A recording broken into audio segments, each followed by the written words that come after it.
Olá, tudo bem? Na aula de hoje vamos falar sobre como o álcool e as drogas afetam a sociedade como um todo. Além dos danos individuais, elas geram dificuldades nas famílias, violência nas comunidades e custos altos na área de segurança e justiça. Mas como o uso abusivo dessas substâncias está ligado aos crimes? Essa pode parecer uma simples relação de causa e efeito, mas não é. A violência é causada por muitos fatores e pode assumir muitas formas, fora ou dentro de casa. Causar dano a outra pessoa. Usar excesso de força. Destruir a integridade física e psicológica. A violência se apresenta de várias formas e é considerada um dos maiores problemas sociais do mundo. Segundo a Organização Mundial de Saúde, violência é o uso intencional da força física ou do poder contra si próprio ou contra outra pessoa. As consequências de atos violentos podem ser lesão, morte, dano psicológico ou deficiência de desenvolvimento. Muitos casos de agressão estão associados ao uso de álcool ou de outras substâncias, mas nem toda violência pode ser explicada pelas drogas e nem todo usuário se torna violento. Cada pessoa nasce com a sua singularidade sobre violência. A questão das drogas, ela vem potencializar esse instinto da pessoa. Então, a pessoa que já tem uma tendência a se tornar violento, a questão da droga vai desencadear isso. Outras pessoas, o efeito da droga vão ser justamente ao contrário. Pode ser um efeito sedativo, um efeito sonolência, até de um efeito para a pessoa ficar mais calma. No caso de Patrícia, a dependência química impôs aos filhos dela um período de violência psicológica. Minha filha mais velha de 15 anos, eu posso falar que desde nova, desde que eu comecei, que eu tive ela, eu já usava droga. O meu filho, que vem depois dela, que tem 9 anos, eu já vejo uma consequência um pouco maior. Por quê? Eu precisava usar a minha droga, precisava continuar a minha vida e não queria ter empecilhos e nem ser atrapalhada. Então foi mais fácil para mim, na época, deixar ele com o pai, com a família do pai, porque pegar ele de vez em quando. Então eu vejo que isso acarretou para ele um sofrimento por não ter sido criado por mim, por não ter tido esse convívio com as irmãs. O descontrole provocado pelo uso de álcool ou de drogas, ele necessariamente já provoca, mesmo que não haja qualquer agressão física, necessariamente já é uma violência psicológica. Porque para a criança é uma situação bastante confusa. Ela conviver com um responsável que às vezes age de determinada maneira e às vezes age de outras maneiras completamente diferentes ou de forma agressiva, porque sob o efeito de álcool ou de drogas o comportamento da pessoa varia, muitas vezes em um nível que a criança não pode sequer compreender. Já a filha caçula de Patrícia foi concebida num ato de violência, situação a que muitos dependentes ficam expostos. Foi um sofrimento muito grande para mim, porque eu não aceitava aquilo, Então, eu fiz com que ela sofresse muito, porque eu tentei tirar ela por várias vezes, Tentei abortar ela, eu dobrei o uso de droga para tentar tirar ela, mas eu tive problemas sérios com ela, porque ela nasceu de 6 meses, ela teve várias paradas cardiorrespiratórias, ela teve infecção generalizada, eu fiquei num hospital com ela um período de 3 meses, 4 meses. Hoje, graças a Deus, ela não tem nada, é uma criança super saudável, Porém, ela tem na vida dela as consequências dos meus erros, Preservar a integridade da criança e do adolescente é papel do Conselho Tutelar e do Juizado da Infância e da Juventude. Compete aos órgãos o cumprimento do Estatuto da Criança e do Adolescente. A Lei de 1990 prevê proteção e medidas socioeducativas para menores de 18 anos. A maior parte dos motivos de encaminhamento de criança para a instituição de acolhimento, negligência em primeiro lugar, seguido de violência física e violência sexual. Quando um menor se encontra em situação de risco, toda a família deve ser tratada. Essa é a saída para romper um ciclo de violência, já que está provado que crianças vítimas de agressão podem ter uma predisposição maior a se tornarem dependentes. A gente tem que trabalhar com essa família para eles mudarem, né? Melhorarem no que tiver que melhorar, né? Seja no uso de droga, no uso de álcool, ou na negligência, né? Com o filho, ou no abandono. A gente tem que também fazer esse trabalho de sensibilizar essa família, né? De entender que ela está sendo negligente com o filho, né? De estar apontando em que ela tem que melhorar para receber os seus filhos de volta. E se ela quer realmente, né? Se ela está disposta a mudar. Além das crianças, idosos e parceiros também são vítimas da violência doméstica. Em um levantamento feito no estado de São Paulo, foram registrados casos de agressão em 32% das famílias, a maior parte ligada ao uso de entorpecentes. Mas é nas ruas que a relação entre as drogas e a violência fica ainda mais nítida, seja nos crimes provocados pelo tráfico ou nos danos causados por usuários sob efeito de alguma substância. Flagrantes são registrados a toda hora. Durante uma partida de futebol, uma briga entre namorados, confusão na porta de escola, discussão no trânsito. Os fatores que levam a tanto descontrole são muitos, mas entre eles, um está sempre presente. Em 2010, em torno de 800 vítimas de violência no trânsito foram atendidas na nossa rede de saúde. E grande parte devido ao uso de álcool. O monitoramento através de câmeras ajuda a reprimir atos violentos, mas para trabalhar na prevenção deles, é importante oferecer aos usuários de drogas ferramentas para uma mudança de comportamento.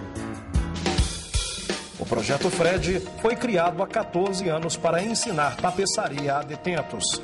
Em oficinas dentro das penitenciárias, eles desenvolvem uma habilidade que pode se transformar em caminho para a reintegração social. Houve uma demanda muito grande e aí a coisa se expandiu.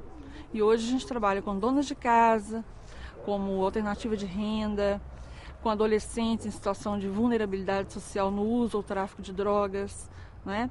Prostituição infantil, com dependentes, né, de todas as naturezas, dependentes químicos. A técnica de fazer tapetes já foi ensinada a mais de 25 mil pessoas em 23 cidades do estado. E não é só arte, mas profissionalização. Porque o projeto também, ele não fica só limitado a ensinar a fazer o tapete.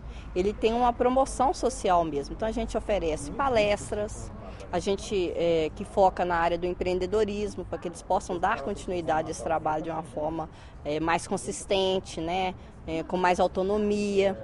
E eles recebem palestras de psicólogos também, para que eles também se reencontrem enquanto cidadãos. É um foco bem forte no projeto, a sustentabilidade dessas comunidades. A possibilidade de fazer planos concretos impediu que Wanderson voltasse ao crime. Se não tivesse aprendido, né, não tivesse estado trabalhando aqui agora, eu creio que eu estaria de volta. Preso por tráfico, ele está em liberdade condicional e garante que as experiências de violência ficaram para trás na vida dele. Não, eu tenho a 8ª série, eu tenho um plano agora, né, que estou colocando minha vida em ordem de novo, estudar, continuar meus estudos, que a mãe sempre quis eu ser um médico, mas vamos ver, né, que sendo da vontade de Deus. João sofreu com a dependência do álcool, foi abandonado, morou nas ruas e se tornou um homem de poucas palavras e de poucos sorrisos.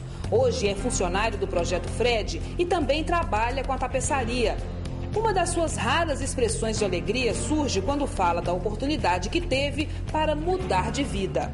Não existia sorriso, certo? Então com isso foi que veio esse lado aí comigo, certo? A pessoa ia conversar comigo e ficava cobrando de não sorrir, sabe? Mas por que eu não sorria? Porque era muita coisa ruim que eu passei. Quero saber do João hoje, como é que é o João hoje? Mudou muito? Nossa, graças a Deus, 99,9. Porque o 1 não sei, né? O 1 ainda fica assim meio... 100 não tem jeito, né? 100% só Jesus. E agora a conversa sobre os caminhos para prevenir a violência e o uso de drogas é aqui no nosso estúdio e você pode participar, mandando suas perguntas pelo telefone 0800 283 8583 ou pelo e-mail perguntas@portalminasaude.com.br. Nossos convidados para a aula de hoje são a psicanalista Cristina Pinelli, mestre em psicologia e especialista em saúde mental, que trabalha com adolescentes infratores, e o coordenador de conteúdo do nosso curso, Telmo Ronzani, que é psicólogo, doutor em álcool e drogas e professor da Universidade Federal de Juiz de Fora. Muito obrigada por vocês terem vindo, muito obrigada pela participação. Primeiro eu queria saber, a gente está falando sobre a violência doméstica, por que em todas as pesquisas os dados apontam que entre os principais agressores dentro de casa sempre aparecem os homens? Por quê, Thelma? Existe um aspecto que a gente considera porque o uso de álcool e outras drogas é mais comum entre os homens, né? Então isso acaba associando esse tipo de violência em casa. E também por conta nosso modelo familiar patriarcal, em que muitas vezes a questão da cultura da família coloca o homem como um direito, às vezes, de cometer ato violento e etc. Né? É como se o homem tivesse essa autorização cultural quase, Cristina, é isso? Eu acho que de alguma forma é esse ponto, mas também é toda essa discussão de gênero na nossa sociedade, né? Realmente a maioria dos homens cometem também atos infracionais, crimes, né? O maior número é de homens. Eu acho que toda essa questão também da agressividade no masculino e no feminino tem uma constituição, de alguma forma, além desse aspecto social, que favorece, né? E fora, assim, de uma ausência de outros dispositivos que poderiam limitar essa agressividade, né? É preciso outros, né, artifícios para que o homem possa lidar com o que ele está sentindo sem ser partindo para o ato, né? Uhum. Agora, Cristina, você que trabalha no Centro Integrado de Atendimento ao Adolescente Infrator e tem um mestrado nessa área sobre adolescentes infratores, como trabalhar com crianças que foram vítimas de violência para que elas não se tornem lá na frente dependentes também?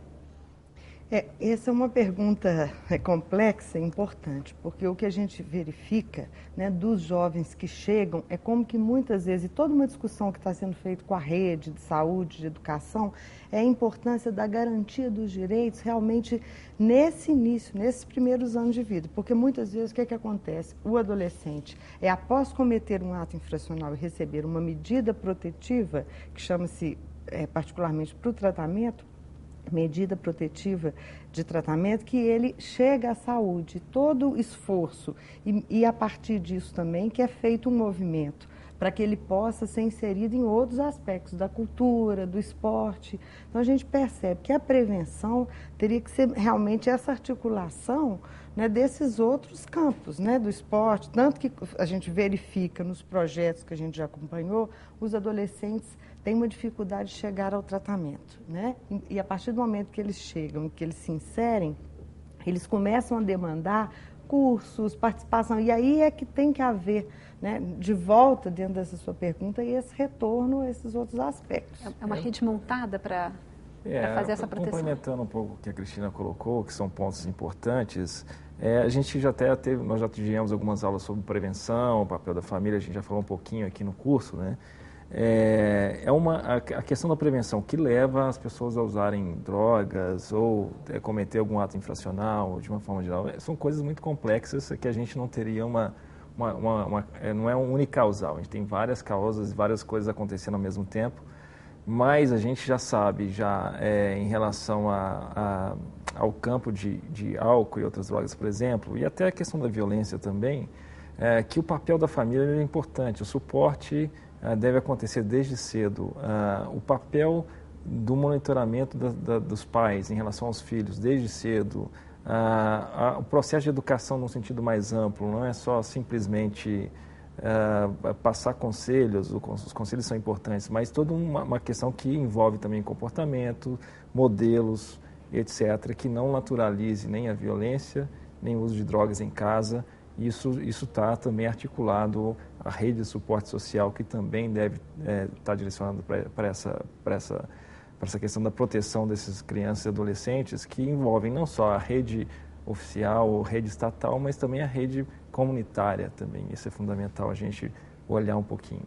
Agora vamos pensar um pouquinho na situação da professora, né, da pessoa que está lá nas escolas e recebe uma criança que em casa sofre com algum parente, algum familiar que usa álcool, que usa outras drogas, e você tem que dizer para aquela criança que existe outro caminho além da violência. Né? Como é que desarma isso na cabeça de uma criança? O que, por exemplo, os professores que fazem parte do nosso público podem fazer? Isso é interessante porque a partir desse sinal que aparece nas escolas, a professora pode estar, de alguma maneira, recorrendo aí ao Conselho Tutelar, porque uma medida protetiva para os pais, de tratamento para esses pais, né, ela é possível e indicada, né, porque se a criança está sofrendo, é necessário uma intervenção aí, né, por exemplo, nos pais, para que isso possa modificar esse cenário, né? Então, é o Conselho Tutelar ou a Vara Civil da Infância que pode estar aplicando essas medidas. Tá, nós vamos fazer agora um rápido intervalo e daqui a pouco nós voltamos para falar sobre como as famílias, nós começamos a falar aqui agora, como elas podem atuar na prevenção e ajudar quando há o caso de um usuário de álcool ou de outras drogas em casa. Já, já.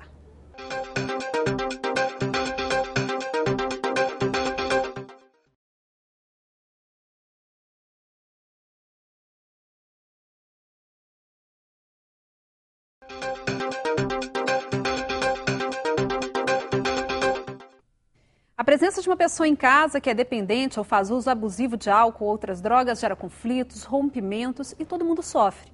Mas a família pode e deve assumir um papel muito além daquele de vítima.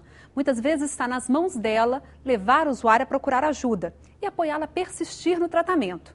E antes mesmo que tudo isso aconteça, a família deve formar jovens menos vulneráveis, assumindo a responsabilidade pela prevenção. Elison Miranda ficou conhecido por ter dado um mau exemplo. Ele foi flagrado dirigindo bêbado mais de uma vez e sua imagem rodou o Brasil. Se envolveu em acidentes e perdeu a carteira de motorista. E esses foram só alguns dos danos do alcoolismo na vida dele. Meu filho não queria, falou: pai, se eu não parar de beber, se eu perde a minha amizade, eu perdi tudo.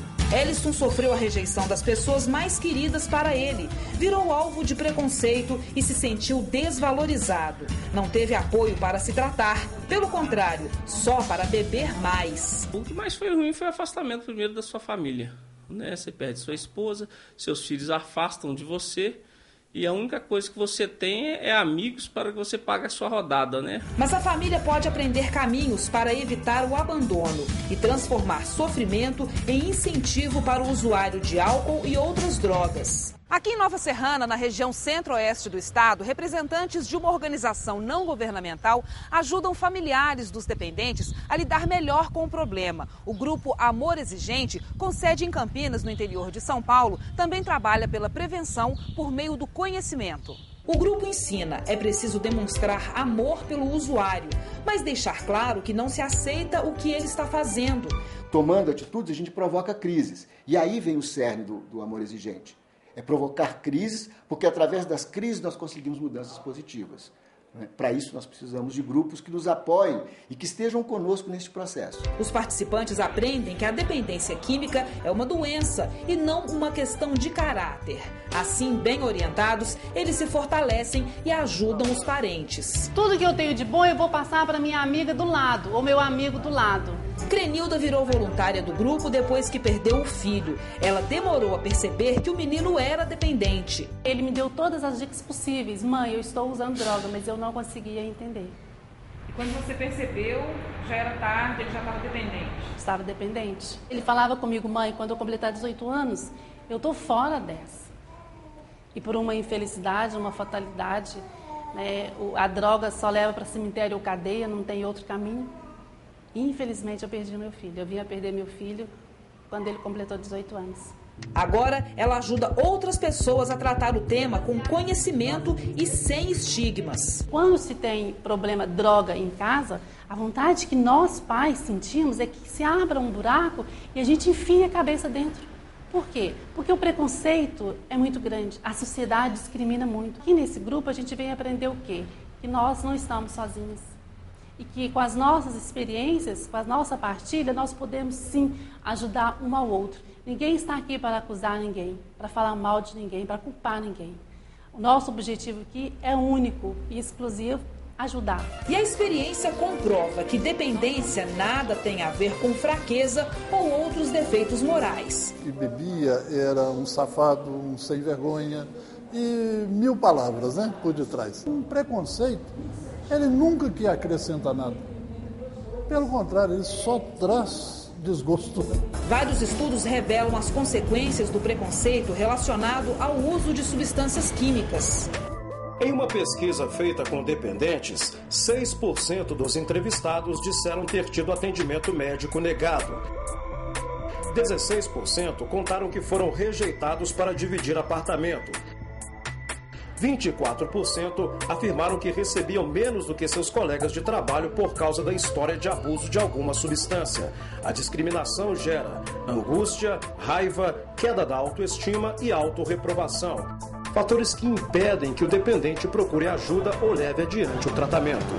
Seu Fernando, que já foi usuário, hoje dá palestras. Ele conta satisfeito que não foi abandonado quando mais precisava. A minha esposa foi como que se fosse assim, né?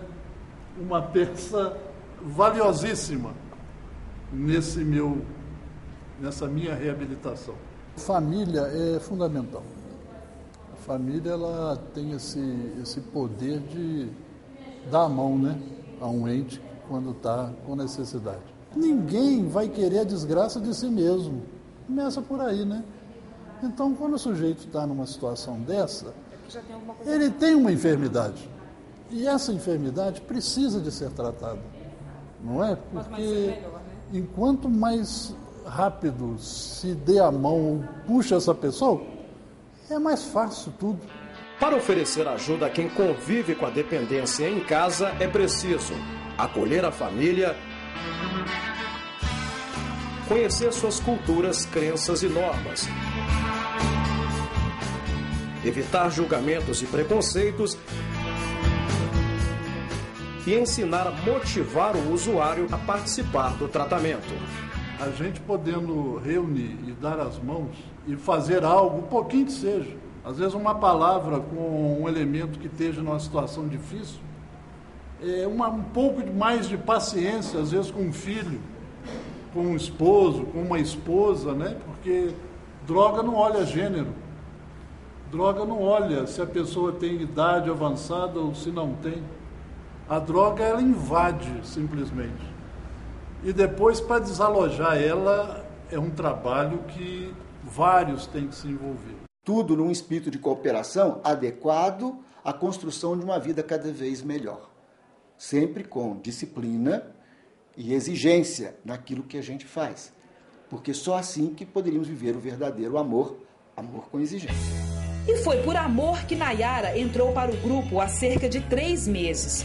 Os pais dela são alcoólatras. A advogada conta que a história da dependência começou com o pai e acabou com um relacionamento familiar. A partir que ele começou a beber, nós já não temos mais um relacionamento de família, né? Nós dois já não conversamos mais, meu irmão também não conversa com ele. Então, assim, a gente mal se cumprimenta dentro de casa. Então a gente fica com raiva porque ele chega em casa tonto, né? Às vezes agredia minha mãe, violência física, violência verbal, agredia meu irmão também. Então a gente começou a ficar com raiva dele. A mãe de Nayara começou a beber há 8 anos para fugir da depressão causada pelo alcoolismo do marido.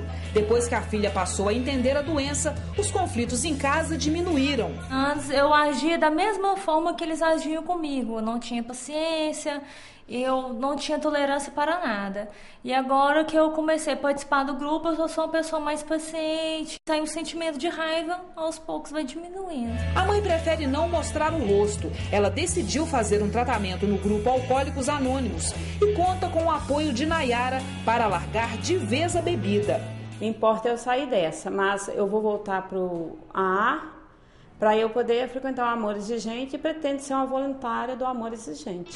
O caminho da recuperação também foi escolhido por Ellison, aquele que mostramos no começo da reportagem, preso por dirigir bêbado. Depois que buscou ajuda médica e parou de beber, participa como voluntário de campanhas educativas contra a embriaguez no trânsito. E o melhor, reconquistou o apoio da família. Fui tomando autoconfiança, voltei com minha esposa, meus filhos me aceitaram. Hoje eu chego em casa, eles me procuram, eles vêm a mim que antes não vinham. Você vai fortalecendo, você vai construindo o que você destruiu. Você vai levantando tijolo por tijolo. Pois é, o exemplo do Ellison Miranda faz a gente pensar sobre o papel da mídia também, né? Thelma e Cristina, porque quando ele deu aquela entrevista que ficou famosa, eu bebi, Isso rodou todos os veículos de comunicação e fez maior sucesso na internet. Agora que ele faz campanhas preventivas, ele já não é alvo de tanto interesse. Quer dizer, a mídia também tem um papel de promover a saúde. E nem sempre é isso que acontece, né, Thelma? Esse é o tema da sua pesquisa. A gente tem inclusive dados da mídia nacional brasileira que mostra que muitas vezes esse tema ele é veiculado de uma forma deturpada pela mídia. Porque muitas vezes é interessante você supervalorizar alguns aspectos, mas que na verdade distorce a realidade, né? Existe toda uma pressão da mídia comercial também para promoção de bebidas alcoólicas e etc. A gente sabe que isso, e pelo cigarro, pelo tabaco também, sabe que isso tem um grande impacto, né? Então é importante a gente ter uma ação voltada para a mídia para que ela cumpra o seu papel, que é muito importante também, que é de informar e disseminar boas informações, como já acontece tanto que a gente está aqui utilizando a televisão e a internet para informar adequadamente. Eu acho que a gente deveria também ficar atento para isso e principalmente para quem está lá na ponta, trabalhando na educação, na saúde, na ciência social, mostrar para jovens, adolescentes que ainda não se tornaram dependentes ou que estão se envolvendo, que muitas vezes é o público-alvo da mídia, da propaganda, etc., mostrar que, utilizar esse pensamento crítico que é comum do jovem para mostrar que ele não deve simplesmente aceitar essas informações, esse incentivo do uso de uma forma não crítica. A gente pode incentivar essa crítica também lá no nosso serviço. Uma coisa que a gente vê, né, e eu sou jornalista aqui, tenho que fazer a meia-culpa, né, pelos profissionais que trabalham nessa área, é uma grande valorização de casos relacionados ao uso do crack, que realmente geram histórias muito dramáticas, né, muito impressionantes, mas que nem representam o principal no assunto em relação às drogas. Né? Sim. A gente, nessa pesquisa que nós fizemos, a gente tem esses dados mostrando que, comparando dados epidemiológicos e notícias da mídia, são opostas. A gente tem muito mais notícias, às vezes até de substâncias que a gente não encontra no Brasil, mas vira notícia, mas sobre álcool e tabaco é muito pouco veiculado o problema do álcool e do tabaco enquanto problema de saúde pública.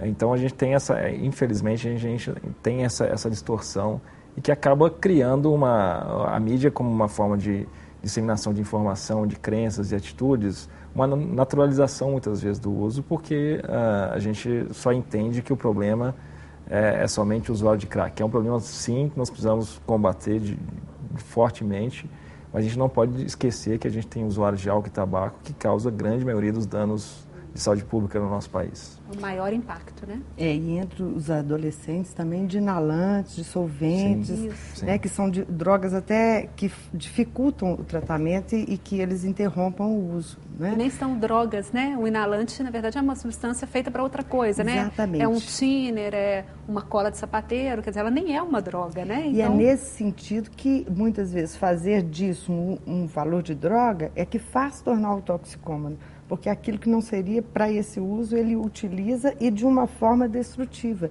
que é o ponto que, vamos dizer assim, um sinal para indicação de tratamento, essa destrutividade. Agora, eu queria voltar naquele exemplo da mãe que fala que usou o álcool para medicar a depressão, porque me pareceu importante para esclarecer como que o álcool e o uso de drogas é uma solução para um mal-estar. Então, num tratamento, muitas vezes, o que surge é isso. O problema principal, nesse caso, seria a depressão. Quer dizer, é importante que ela possa tratar a depressão, né, também como uma forma de poder abrir mão dessa solução, que é o álcool. Uhum. Vamos dar uma olhadinha num pequeno resumo de atitudes de prevenção que nós podemos adotar em sociedade e em casa. A prevenção ao uso de drogas depende da criação de ambientes seguros, em casa, no trabalho ou em qualquer outro lugar de convivência social. É preciso fortalecer a autonomia dos indivíduos e reforçar ações comunitárias. Veicular informações verdadeiras sobre as drogas e promover um estilo de vida saudável. E, além disso, combater estigmas, rótulos e preconceitos.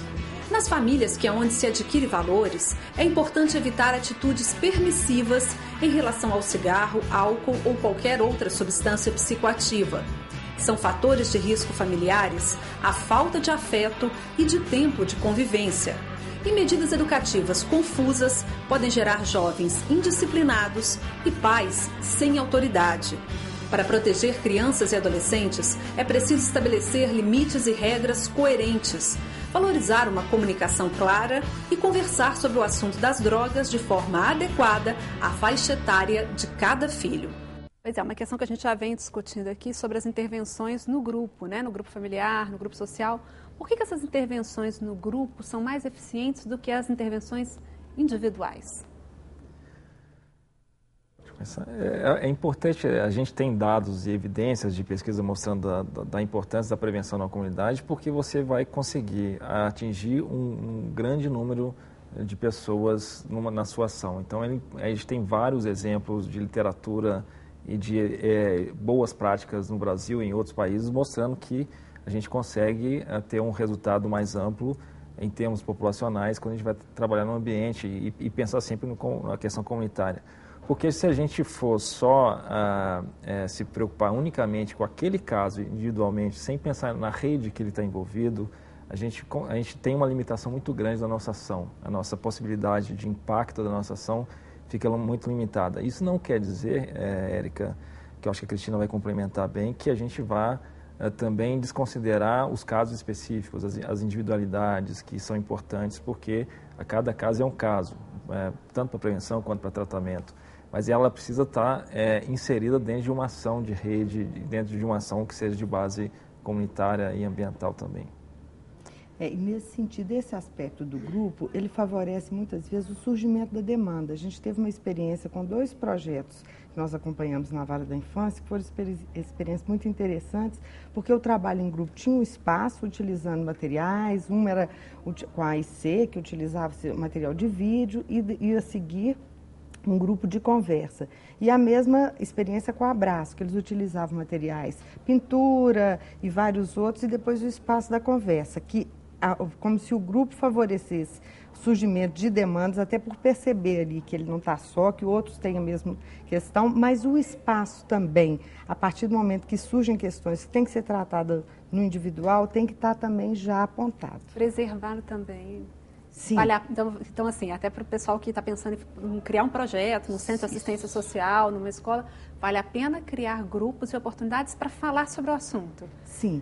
Mas também reservar um espaço para aquela pessoa ser ouvida nas individualidades dela. Isso. Tem que atender aos 2 lados. Isso, e podendo utilizar esses materiais, né, vamos dizer assim, argila, a pintura, a mídia, como materiais porque o que é o ponto da demanda, a dificuldade das pessoas demandarem e das pessoas conseguirem se engajar de um tratamento, como foi muito mostrado. Você falou de materiais na mídia, por exemplo, a gente tem em mãos, né, as notícias sobre violência, sobre drogas. Como trabalhar com isso? Às vezes dentro da família ou dentro de uma escola. Trazer isso para dentro da sala de aula, trazer isso para dentro de casa e falar, olha, vamos conversar sobre essas notícias aqui?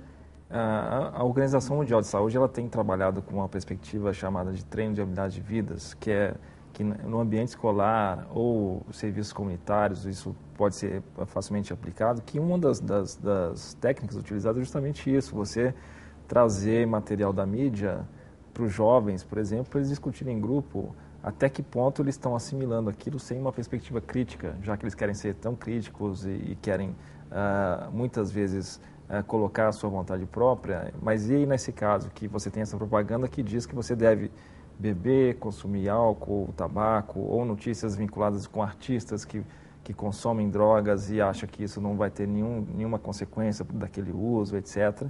Isso é uma perspectiva que pode ser trabalhada.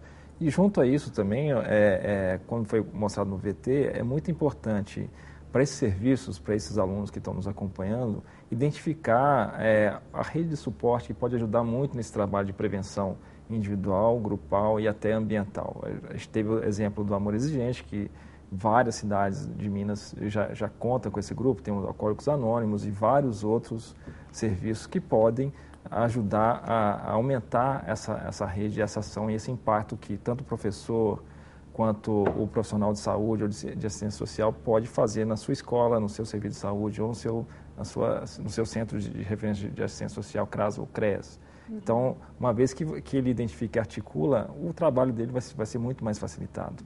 Buscar parcerias ali, né? E um cuidado que tem que ter, porque as pessoas confundem tratar o assunto e introduzir o assunto. Por exemplo, eu já recebi pacientes que a família começou a mostrar o que era droga, a falar da droga. Então, isso também é delicado, essa prevenção nesse sentido. Eu vou mostrar, né, o que é terrível, que faz muitas vezes isso tem um efeito de despertar. Efeito contrário. Então, é interessante a discussão, por exemplo, nessa experiência, quando se utilizou o MIDI para o tratamento desses jovens que a gente encaminhou.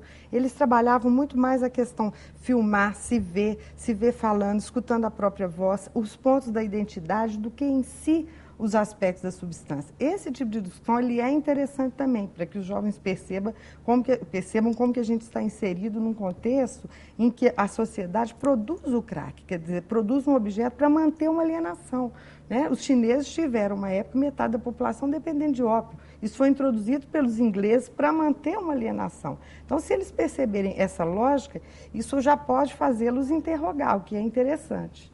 Né? Tá certo. Bom, daqui a pouco nós vamos conversar sobre o acolhimento aos usuários, como ajudar evitando os preconceitos. Nós já voltamos.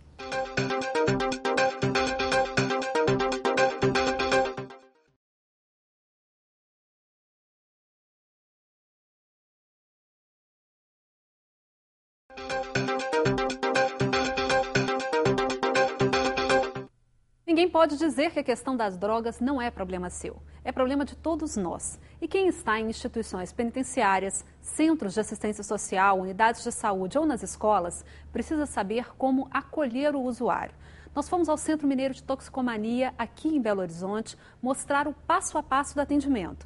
Preste atenção porque as regras valem não só para quem lida com os dependentes, mas para todos que pretendem tratar o assunto com seriedade e respeito. Quem chega aqui pela primeira vez está fragilizado, desconfiado e precisa ser bem acolhido para decidir assumir o desafio de vencer a dependência.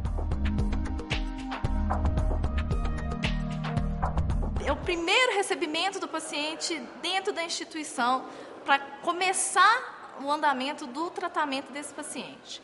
Sabe? Então, tem que ser um acolhimento no sentido real da palavra, do acolher, do estar junto, de estar disposto a ouvir o que esse paciente tem a trazer para a gente. O paciente ele chega num momento de sofrimento mesmo, ele já não suporta mais estar dentro, né, desse contexto do uso de substância psicoativa. Então, é em cima disso aí que a gente ampara o paciente. O atendimento acontece sempre em salas totalmente fechadas, para não expor o usuário com seus familiares. Na entrevista inicial, é preciso identificar a relação da pessoa com a droga e como está a saúde dela. Essa abordagem que o enfermeiro faz, né, no paciente que está chegando, a gente denomina como entrevista estruturada de enfermagem. Nela a gente colhe alguns dados de comorbidades que o paciente possa apresentar, tipo diabetes, hipertensão, para que a gente tenha um pouco da história pregressa desse paciente.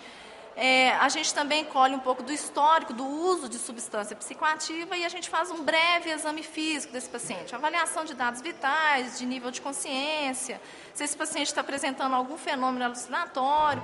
A próxima fase é uma consulta com um médico ou um psicólogo. Essa indicação vai depender do estado de saúde do paciente.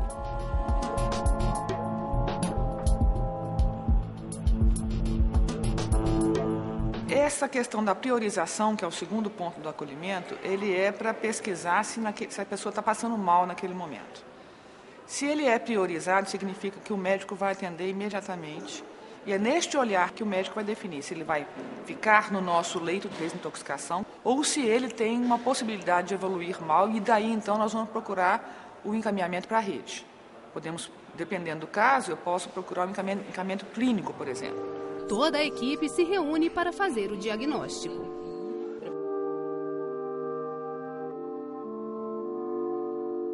Quando a gente tem uma visão de vários profissionais em cima da assistência desse paciente, né, de um determinado paciente, obviamente a gente vai conseguir prestar uma qualidade de atendimento e de assistência muito melhor e muito mais abrangente em cima desse paciente.